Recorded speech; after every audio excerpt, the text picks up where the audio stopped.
Aí nós aprendemos um outro conceito muito importante aqui, porque não somente dê ao governo o que pertence ao governo, mas no final, Jesus ele coloca junto ali, então ele diz, dai a César o que é de César e a Deus o que é de Deus. Quer dizer que existe algo que deve ser entregue ao governo, mas também existe algo que deve ser entregue a Deus. E aí nós vamos para o nosso terceiro ponto. Dê a Deus daquilo que pertence a Deus. E eu achei muito importante colocar essa palavra daquilo, porque nós simplesmente entregamos a Deus daquilo que já é dele, porque o Salmo 24:1 nos ensina, do Senhor é a terra e a sua plenitude, o mundo e aqueles que nele habitam. Ou seja, tudo isso que existe pertence a quem? Ao Senhor. Se nós observarmos esse conceito na palavra de Deus como um todo, em toda a palavra, nós vamos enxergar muito bem, de forma muito clara e absoluta, que nada que nós temos realmente é nosso, porque tudo pertence ao Senhor. Tudo pertence ao Senhor. Eu me lembro um episódio, que eu vi certa vez de um desenho. Não vou falar qual desenho é, mas é o desenho que retrata uma típica família norte-americana, onde você tem um pai molenga, e aí você tem crianças bagunceiras e tudo mais. E aí o rapazinho, com o cabelinho bem espetadinho assim, sentaram numa mesa de jantar certa vez e foram agradecer. Então o pai, molenga, disse, filho, agradece pelo jantar. E aí o filho faz a seguinte oração, mais ou menos assim: Senhor, nós agradecemos pela comida que nós compramos com o dinheiro que nós ganhamos com o trabalho que nós temos. Puxa vida! Não, nada é nosso, tudo pertence ao Senhor. Ele simplesmente coloca em nossas mãos para que nós possamos administrar. Nós somos simplesmente administradores daquilo que o Senhor coloca em nossas mãos. Porque, queridos, Deus não precisaria sequer estalar os dedos, figurativamente falando, claro. Deus nem precisaria fazer isso. E Ele tiraria a nossa saúde e nós não poderíamos trabalhar mais. E aí ficaríamos às mínguas, dependendo de esmolas. Mas não, o Senhor tem sido maravilhoso para conosco, amém? Deus tem nos dado a oportunidade, Então, esse é um conceito muito importante. E aí nós temos um versículo que, creio eu, que é o mais usado em todos os estudos que falam a respeito disso. Porém, algumas pessoas dizem assim, não, mas isso aí é coisa do Velho Testamento. Ok, se nós vamos começar a viver somente pelo Novo Testamento, então nós precisamos comprar não uma Bíblia completa, mas somente o Novo Testamento. Você não concorda comigo? Porque se o Velho Testamento não tem relevância para a nossa vida, então por que nós vamos ler todo o Velho Testamento? Vamos passar logo para o Novo Testamento só. Mas não, a palavra de Deus ela é toda inspirada por Deus e é toda para o nosso ensino, para o nosso proveito.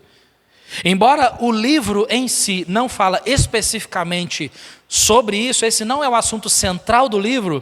O assunto central do livro de Malaquias, ele fala ali a respeito ele combate a religiosidade de sacerdotes que andavam fora dos desígnios de Deus. Mas dentre essa conduta errada, o profeta ele diz ali também, Malaquias 3, já que nós estamos falando sobre não furtar, ou não roubar, roubará o homem a Deus? Todavia, vós me roubais e dizeis, em que te roubamos? E ele responde, nos dízimos e nas ofertas. Com maldição sois amaldiçoados, porque a mim me roubais, sim, toda esta nação. Trazei todos os dízimos à casa do tesouro, para que haja mantimento na minha casa, e depois fazei prova de mim nisto, diz o Senhor dos Exércitos, se eu não vos abrir as janelas do céu e não derramar sobre vós uma bênção tal, até que não haja lugar suficiente para a recolherdes.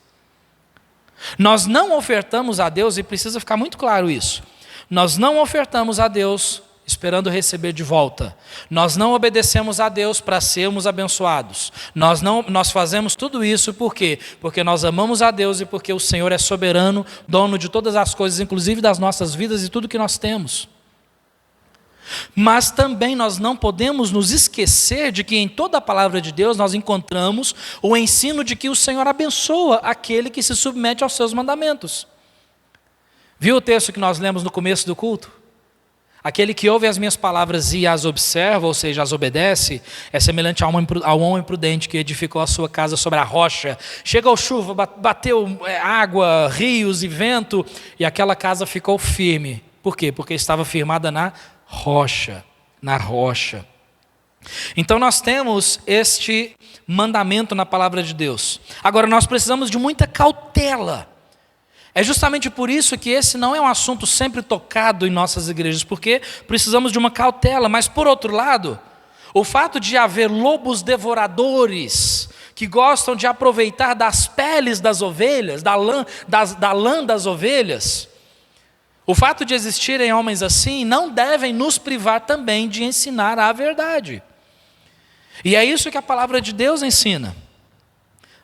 Então, nós conhecemos a palavra, dízimo é 10%. Essa é a tradução literal da palavra, não tem que buscar no hebraico ou no grego, é isso.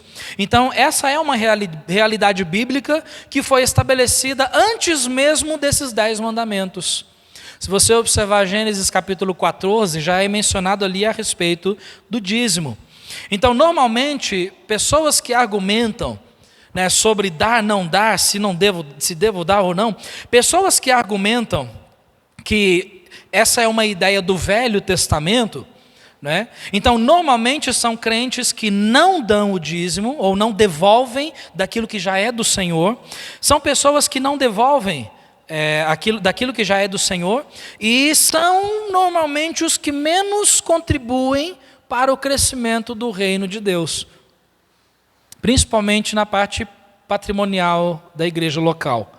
Normalmente, pessoas que argumentam são os que menos contribuem. E você pode notar que esses corações, isso nós vamos ver que é um problema maior do coração. É o coração que está errado. Então, na verdade, quase todas as pessoas que tentam encontrar versículos bíblicos para afirmar que ninguém precisa dar o dízimo, ou isso é coisa do Velho Testamento, isso é coisa de judeu, isso é coisa passada, agora Deus olha o coração, nós vamos ver um versículo que é usado para isso. Normalmente, pessoas que têm esse pensamento são pessoas que não ofertam a Deus porque amam o dinheiro e gostam de entesourar, gostam de engordar a conta bancária, gostam de viver bem. Não, eu gosto de viver bem, comer bem, eu gosto de fazer aquilo que me dá vontade. E aí então, para poder saciar a sua vontade, eles deixam a vontade de Deus de lado. E a Bíblia nos ensina também sobre isso, porque 1 Timóteo 6, versículos 8 e o versículo 10, tendo, porém, sustento e com o que nos cobrirmos, estejamos com isso contentes. Por quê? O amor ao dinheiro é a raiz de toda a espécie de males. E nessa cobiça, alguns se desviaram da fé e se traspassaram a si mesmos com muitas dores. Pessoas sofrem porque amam o dinheiro.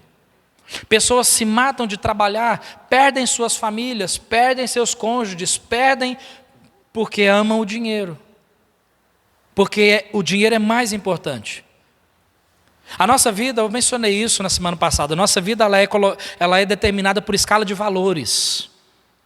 Aquilo que é mais valorizado por nós, aquilo que nós valorizamos mais, nós vamos empenhar o nosso esforço, a nossa vida naquilo.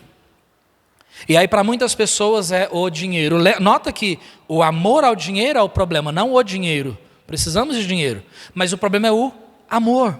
O amor. É pecado ter dinheiro? Não, mas amar o dinheiro sim. É o que a palavra de Deus nos ensina, Então, algumas pessoas dizem que não existe mais o dízimo. Somente as ofertas voluntárias. Ou seja, o que você tem que dar é de coração. Que Deus tocar no seu coração. Só que a questão é que o versículo, e o único versículo que eles utilizam para isso, é 2 Coríntios 9:7. Porque diz ali, cada um contribua segundo propôs no seu coração, não com tristeza ou por necessidade, porque Deus ama ao que dá com alegria. Então pessoas usam esse versículo para dizer duas coisas. Primeiro, eu tenho que dar aquilo que o Senhor tocar no meu coração. E segundo, eu tenho que dar com alegria. Eu já tive pessoas dizendo assim para mim: pastor, eu não oferto na igreja porque eu estou passando necessidade, e se eu ofertar vai ser com tristeza, e Deus me manda ofertar com alegria. E aí dá vontade de dizer assim: então desobedeça a Deus com alegria. Só que a questão, irmãos, é que esse versículo, por isso que é importante você estudar a Bíblia. Estuda a Bíblia. Por isso que a gente gosta de olhar esses textos e estudá-los. Porque esse versículo usado dessa forma, ele está fora de contexto. Porque o contexto aqui não está falando sobre dízimo, ele está falando sobre ofertas voluntárias para ajudar os irmãos. Como que a gente sabe disso? Lendo o capítulo todo. A gente não vai ler, leia em casa, mas 2 versículos chaves. No mesmo capítulo, o versículo 1 diz: quanto à administração que se faz a favor dos santos, não necessito escrever-vos. A favor dos santos. Versículo 12, porque a administração desse serviço, falando das ofertas, tá bom? Só supre as necessidades, não só supre as necessidades dos santos, mas também é abundante em muitas graças que se dão a Deus. Então, para as necessidades dos santos. O capítulo fala sobre coleta para os santos. E realmente essa coleta é voluntária, ninguém é obrigado. Sempre que talvez tenha um irmão padecendo necessidade, nós fazemos a chamada vaquinha para ajudar, ninguém é obrigado, na verdade ninguém é obrigado a dar nada, né? Mas esse versículo fala a respeito de ofertas para ajudar os santos, né? Então, afinal de contas, o que Jesus ensinou? O que Jesus ensinou sobre isso? Mateus 23, 23. Jesus, combatendo o farisaísmo aqui, ele diz assim: ai de vós, escribas e fariseus, hipócritas, pois que dizimais, ou vocês dão o dízimo da hortelã, o endro e o cominho, e desprezais o mais importante da lei, o juízo, a misericórdia e a fé. O que ele diz ali? Olha, ai de vós, vocês dizimam tudo, até as plantinhas, o endro, o cominho, a hortelã. Mas aí Jesus diz assim, olha: deveis, porém, fazer estas coisas. Quais coisas? Dizimar o endro, o cominho, a hortelã. Deveis fazer isto, mas não omitir aquelas. Quais são aquelas? A lei, o juízo, a misericórdia e a fé. Conseguiu entender ali?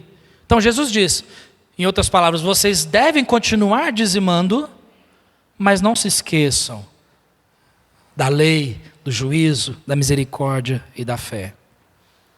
Então, em momento nenhum, irmãos, nós encontramos na palavra de Deus Jesus ensinando que o dízimo é algo ultrapassado que não deve ser usado. Não encontramos isso em momento nenhum na palavra de Deus. Nós não encontramos. Tá bom? Então tudo é uma questão do coração. Aquele que entende que tudo pertence a Deus, como nós vimos, e tem um coração agradecido diante dele, esta pessoa, ele obedece, ele tem prazer nisso. Ele tem prazer, né? Então, cada cristão que não aplica em seu coração essas coisas, ele precisa de uma proximidade maior de Deus e da palavra de Deus, né? Então a pergunta que fica diante de tudo isso, e a gente está quase terminando aqui, é: você, eu, nós, já transgredimos o 8º mandamento? Segundo aos Coríntios 8, 9, diz assim, dando testemunho de Jesus, ele fala: porque já sabeis a graça do nosso Senhor Jesus Cristo que, sendo rico, por amor de vós, se fez pobre, para que pela sua pobreza enriquecesseis. E aqui não fala sobre riqueza física, material. Qual é a maior riqueza que o ser humano pode ter nesse mundo e no vindouro? Jesus Cristo. É a maior riqueza que nós podemos ter. É Jesus. Quando eu penso, quando eu entendo e quando eu compreendo, quando essa verdade sai daqui e vem para o coração, eu consigo entender todos esses princípios que a palavra de Deus me ensina. Eu consigo entender por que eu não devo roubar. Eu consigo entender por que Deus confiou um emprego nas minhas mãos. Eu consigo entender o porquê que eu devo devolver aquilo que pertence a Deus, daquilo que já é dele, porque tudo é dele. Por quê? Porque eu tenho um coração grato. Eu consigo entender isso. A maior riqueza que alguém pode possuir não é dinheiro, bens adquiridos, nem uma conta bancária transbordante. A maior riqueza que alguém pode possuir é a salvação em Cristo Jesus. Pode te faltar o dinheiro, pode te faltar qualquer coisa, mas a salvação em Cristo, ninguém pode tirar de você. É a coisa mais maravilhosa. É melhor do que qualquer dinheiro, ouro, prata, melhor do que qualquer carro do ano, melhor do que qualquer casa, por maior e mais linda que seja. A salvação é incomparavelmente muito maior. Amém? E é esse entendimento do tamanho dessa salvação que me faz andar em dia com o meu testemunho, com a sociedade lá fora, com o governo e com Deus.